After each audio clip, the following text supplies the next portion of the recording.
Rizky Ridho menjadi satu-satunya pemain lokal yang saat ini masih menjadi andalan pelatih timnas Indonesia, Sinteyong. Meskipun berbeda level dengan pemain naturalisasi, Rizky Ridho mampu menunjukkan kemampuannya, sehingga Sinteyong tak berpaling dan tetap mengandalkan Rizky Ridho di lini belakang timnas Indonesia.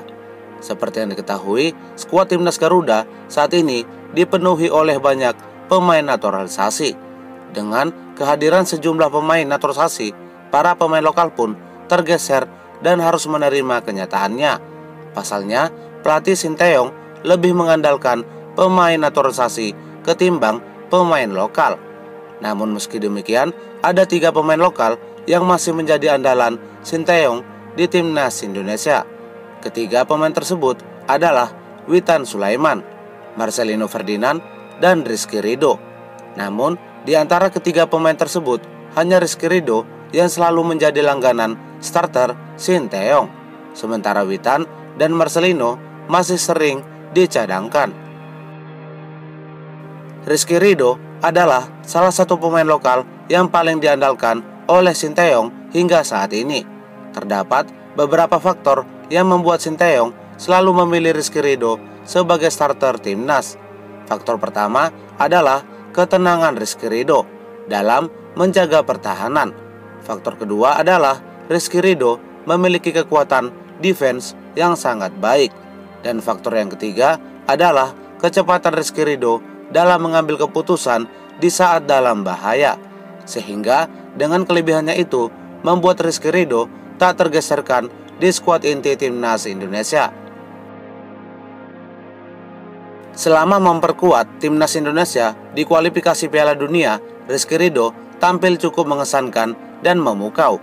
Ia berhasil menjaga pertahanan timnas bersama dengan Jaitses, Sandy Walsh, dan Kelvin Verdong.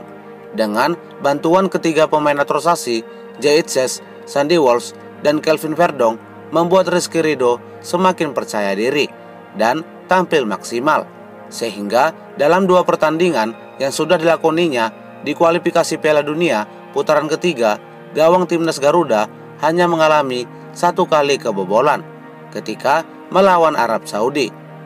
Selain karena penampilan Marten Paes yang begitu menggila, kehadiran Rizky Ridho di lini pertahanan juga menjadi pertimbangan. Saat ini Rizky Ridho patut bangga karena menjadi andalan Sinteyong.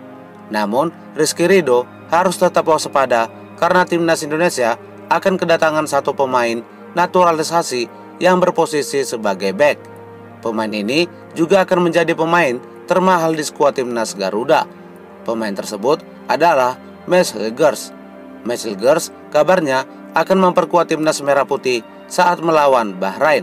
Sehingga dengan demikian posisi Rizky Ridho akan terancam. Bagaimana menurut pendapat kalian mengenai penampilan Rizky Ridho yang tak tergantikan di timnas Indonesia? Apakah posisi Rizky Ridho akan tergantikan dengan kehadiran Matthijs Hilgers? Berikan pendapat kalian di kolom komentar.